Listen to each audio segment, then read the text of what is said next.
In this video, we will show you how to replace your front inner tie rod end on this Nissan Altima. Order all your parts from oneauto.com. Let's get into it.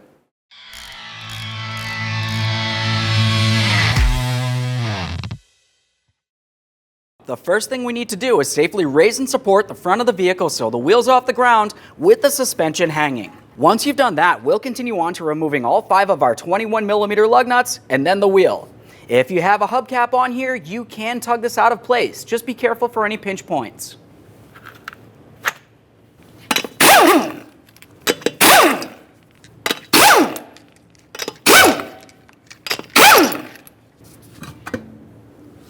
Now that we have the wheel off, we have a clear view of our outer tie rod end and our inner tie rod end, making our way towards the bellows boot. Let's start in between the outer and the inner tie rod end. You're going to find a jam nut.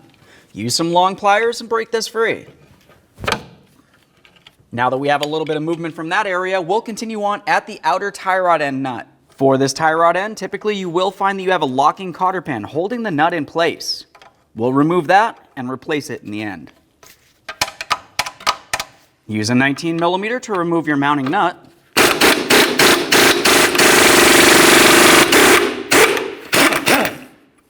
On this application, you will find that you had a washer. We'll take that washer and nut and just start it on just a couple threads here.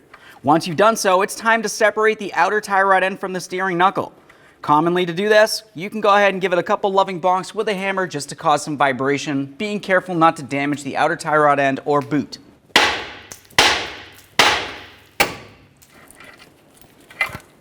Once you have the outer tie rod end separated from the steering knuckle, it's time to start removing it by turning it counterclockwise. We're going to count the amount of turns it takes to remove the outer tie rod end, so when we go to reinstall it, we'll be able to install it the same amount of turns. That was 1, 2, and so on. I got 13, your results may vary. Next, we'll remove the jam nut from the inner tie rod end. To do that, you want to hold the inner tie rod end with something such as locking pliers, and then continue with a 22mm to remove the jam nut completely.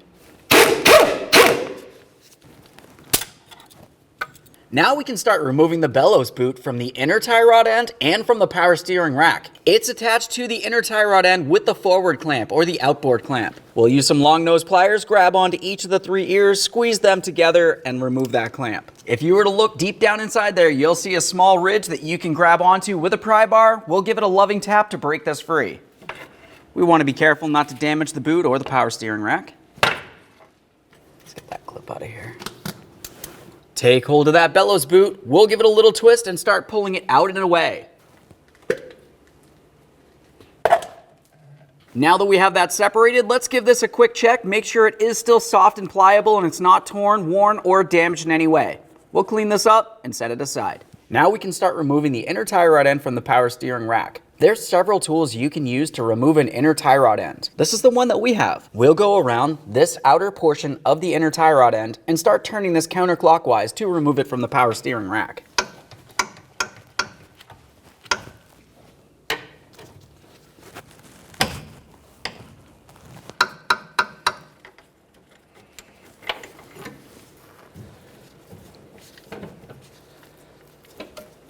There it is, friend. The next thing we'll do is clean and inspect the mounting area where the inner tie rod will go. And then also, if you were to look underneath this shaft, you want to ensure that you see no power steering fluid making its way out of the power steering rack. If you do, the power steering rack seal is bad. This one looks good, so we'll continue. Let's get ready to install that brand new inner tie rod end. We'll put this in place and start it in by hand. Once you feel as though it's bottomed out, let's make sure it's snug using our inner tie rod end tool.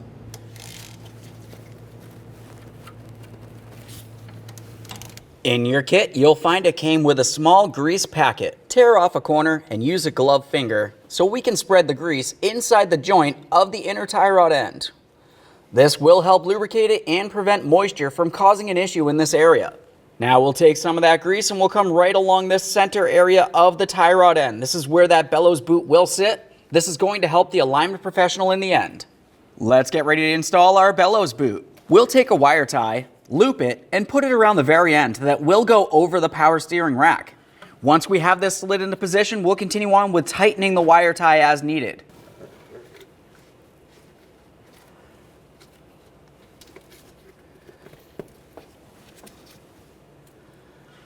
Just make sure that's nice and tight. We'll continue on with our clamp along the outer portion here. Just go ahead and squeeze those 3 ears together.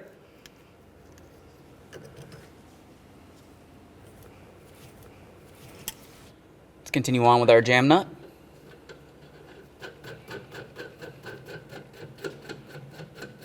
Now, before we put the outer tie rod end, let's use some anti-seize along the threaded area.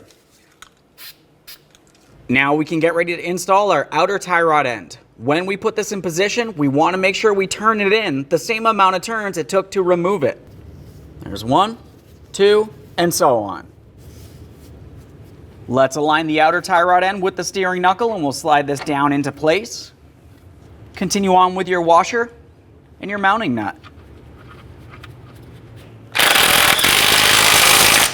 Once you have this snug, torque it to 25 foot-pounds. Continue on with your locking cotter pin. We'll slide that through the stud of the tie rod end and peen it over. That bottomed out. Double check to make sure this is completely secured up against the outer tie rod end. We'll reinstall the wheel, start on all 5 of our 21mm lug nuts and bottom them out.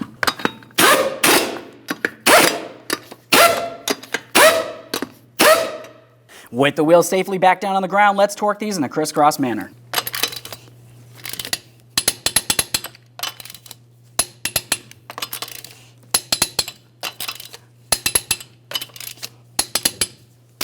Torqued. Okay, friend, we've got our vehicle back together. At this point, hop in it, take it for a road test, listen for funny noises, and get yourself safely down to your local alignment shop. Now, don't forget to order all your parts from oneauto.com. Like, comment, and subscribe. Thanks for watching.